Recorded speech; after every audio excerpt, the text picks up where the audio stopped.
You ask Tiger to solve. This deals with linear equations with one unknown. The final result is x equals -1. Let's solve it step by step. Group all x terms on the left side of the equation. Subtract 5x from both sides. Group like terms. Simplify the arithmetic. Group like terms. Simplify the arithmetic. Group all constants on the right side of the equation. Add 4 to both sides.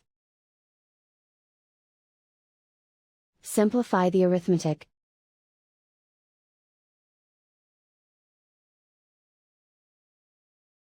Isolate the x.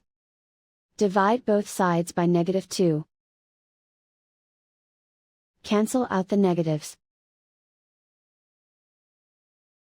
Simplify the fraction.